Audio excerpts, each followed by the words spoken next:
ಅಪರಿಚಿತ ವ್ಯಕ್ತಿಯೊಬ್ಬ ರಸ್ತೆ ಬದಿನಲ್ಲಿ ಮೈ ಮೇಲೆ ಪ್ರಜ್ಞೆ ಇಲ್ಲದವರ ಹಾಗೆ ವಿಚಿತ್ರವಾಗಿ ವರ್ತನೆ ಮಾಡ್ತಾ ನಿಂತಿದ್ದ ವಿಡಿಯೋ ಒಂದು ಇತ್ತೀಚೆಗೆ ಸೋಷಿಯಲ್ ಮೀಡಿಯಾದಲ್ಲಿ ಹರಿದಾಡ್ತಾ ಇದೆ.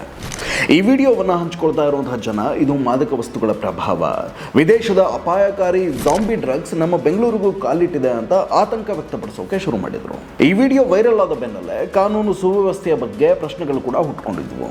ರಾಜ್ಯದಲ್ಲಿ ಡ್ರಗ್ಸ್ ಹಾವಳಿ ಜಾಸ್ತಿ ಆಗ್ತಿದೆ, ಆದರೂ ಪೊಲೀಸರು ಯಾಕೆ ಇದನ್ನ ತಡೀತಿಲ್ಲ ಅಂತ ನೆಟ್ಟಿಗರು ಪ್ರಶ್ನೆ ಮಾಡೋಕೆ ಶುರು ಬಿಟ್ಕೊಂಡಿದ್ರು. ಆದರೆ ವೈರಲ್ ಆದ ವಿಡಿಯೋದ ಹಿಂದಿನ ಅಸಲಿಯತ್ತು ಬೇರೆನೇ ಇದೆ.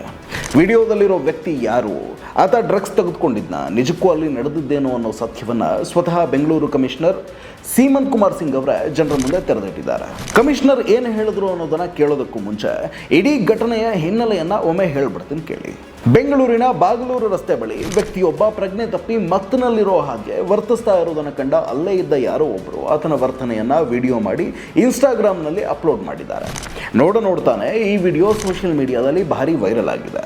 ವಿಡಿಯೋ ನೋಡಿದ ಜನ ಈ ವ್ಯಕ್ತಿ ಅಪಾಯಕಾರಿ ಜಾಂಬಿ ಡ್ರಗ್ಸ್ ತಗೊಂಡಿದ್ದಾನೆ, ಆದ್ರಿಂದಾನೇ ಹೀಗೆ ಪ್ರಜ್ಞೆ ಇಲ್ಲದವರ ಹಾಗೆ ಆಡ್ತಿದ್ದಾನೆ ಅಂತ ಅಭಿಪ್ರಾಯವನ್ನು ವ್ಯಕ್ತಪಡಿಸಿ ವಿಡಿಯೋವನ್ನು ಹೆಚ್ಚಾಗಿ ಶೇರ್ ಮಾಡೋಕೆ ಶುರು ಬಿಟ್ಕೊಂಡಿದ್ದಾರೆ. ಆದರೆ ವಿಡಿಯೋ ರೆಕಾರ್ಡ್ ಮಾಡಿ ಅಪ್ಲೋಡ್ ಮಾಡಿದ ವ್ಯಕ್ತಿಗಾಗ್ಲಿ ಅಥವಾ ಆತ ಅಪ್ಲೋಡ್ ಮಾಡಿದ ವಿಡಿಯೋ ನೋಡಿ ವಿಡಿಯೋದಲ್ಲಿರುವ ವ್ಯಕ್ತಿ ಡ್ರಗ್ಸ್ ತೆಗೆದುಕೊಂಡಿದ್ದಾನೆ ಅಂತ ನಿರ್ದಿಷ್ಟ ಅಭಿಪ್ರಾಯವನ್ನು ವ್ಯಕ್ತಪಡಿಸಿ ಆ ವಿಡಿಯೋವನ್ನು ವೈರಲ್ ಮಾಡಿದ ಜನಕ್ಕಾಗಲಿ ವಾಸ್ತವಾಂಶ ಗೊತ್ತೇ ಇರಲಿಲ್ಲ.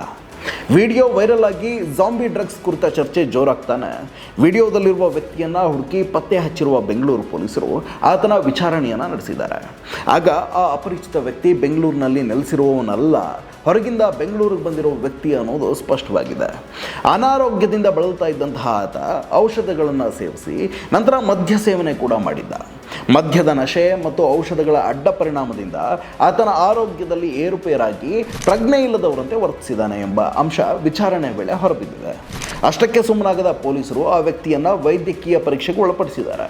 ವೈದ್ಯಕೀಯ ಪರೀಕ್ಷೆಯಲ್ಲೂ ಅಪರಿಚಿತ ಯಾವುದೇ ಡ್ರಗ್ಸ್ ಅಥವಾ ಮತ್ತೆ ಇರುವ ಪದಾರ್ಥಗಳನ್ನು ಸೇವನೆ ಮಾಡಿರಲಿಲ್ಲ ಅನ್ನೋದು ಸಾಬೀತಾಗಿದೆ.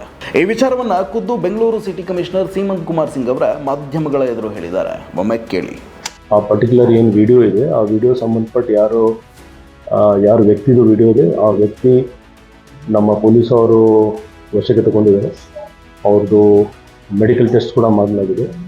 ಮೆಡಿಕಲ್ ಟೆಸ್ಟಲ್ಲಿ ಯಾವುದು ಡ್ರಗ್ ಇದು ಯಾವುದು ರಿಪೋರ್ಟ್ ಬಂದಿಲ್ಲ. ಆದರೆ ಆ ವ್ಯಕ್ತಿಯವರು ಕುಡಿದ ನಶೆಯಲ್ಲಿ ಇದ್ದರು. ಆ ಟೈಮಲ್ಲಿ ಜೊತೆಗೆ ಅವರು ಕೆಲವು ಮೆಡಿಸಿನ್ ಕೂಡ ತೊಗೊಂಡಿದ್ರು, ಆರ್ಥರೈಟಿಸ್ ಮತ್ತು ಇನ್ನಿತರ ಯಾವುದು ಹೌದು ಅದಕ್ಕೆ ಸಂಬಂಧಪಟ್ಟ ದಾಖಲಾತಿ ಇದೆ ಅವರು. ಇದು ಈ ಮೇಲ್ನೋಟಕ್ಕೆ ಗೊತ್ತಾಗಿದೆ. ಕೇಳಿದ್ರಲ್ಲ ಕಮಿಷನರ್ ಮಾತುಗಳನ್ನ. ಕೆಲವೊಮ್ಮೆ ನಾವುಗಳು ಸಾಮಾಜಿಕ ಕಳಕಳಿಯಿಂದಾನೆ ಕಣ್ಣೆದುರಿಗೆ ನಡೆದ ಘಟನೆಗಳ ವಿಡಿಯೋ ಮಾಡಿ ತರಾತೂರಿನಲ್ಲಿ ಸೋಷಿಯಲ್ ಮೀಡಿಯಾದಲ್ಲಿ ಅಪ್ಲೋಡ್ ಮಾಡಿಬಿಡ್ತೀವಿ. ಆದರೆ ಆ ಘಟನೆಯ ಹಿನ್ನೆಲೆ ಏನು, ಎಷ್ಟರ ಮಟ್ಟಿಗೆ ಸತ್ಯಾಸತ್ಯತೆ ಇದೆ ಅನ್ನೋದನ್ನು ತಿಳಿದುಕೊಳ್ಳೋದ್ರಲ್ಲಿ ಎಡವು ಬಿಡ್ತೀವಿ. ಹೀಗೆ ಮಿಸ್ ಇನ್ಫಾರ್ಮೇಷನ್ ಜೊತೆಗೆ ವೈರಲ್ ಆಗುವ ವಿಡಿಯೋಗಳು, ಫೋಟೋಗಳು ಸಮಾಜದ ಮೇಲೆ, ಇಂಡಿವಿಜುವಲ್ ವ್ಯಕ್ತಿಗಳ ಮೇಲೆ ನಾನಾ ರೀತಿಯ ಅಡ್ಡ ಪರಿಣಾಮಗಳನ್ನು ಬೀರ್ತವೆ. ಇಂತಹ ಮಿಸ್ ಇನ್ಫಾರ್ಮೇಷನ್ಗಳಿಂದ, ಫೇಕ್ ನ್ಯೂಸ್ಗಳಿಂದ ಎಷ್ಟೋ ಜನರ ಜೀವನನೇ ಹಾಳಾದ, ಅದೆಷ್ಟೋ ಅವಘಡಗಳು ಸಂಭವಿಸಿದ ಉದಾಹರಣೆಗಳು ನಮ್ಮ ಕಣ್ಮುಂದಿದ್ದಾವೆ.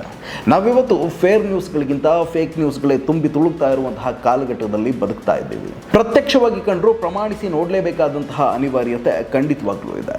ಪ್ರಬುದ್ಧ ನಾಗರಿಕರಾಗಿ ಅದು ನಮ್ಮ ಜವಾಬ್ದಾರಿ ಕೂಡ.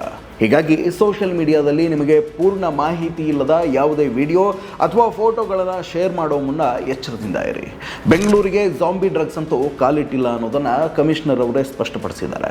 ಹಾಗಂತ ರಾಜ್ಯದಲ್ಲಿ ಮಾದಕ ವಸ್ತುಗಳ ಹಾವಳಿ ಇಲ್ಲ ಅಂತಲ್ಲ.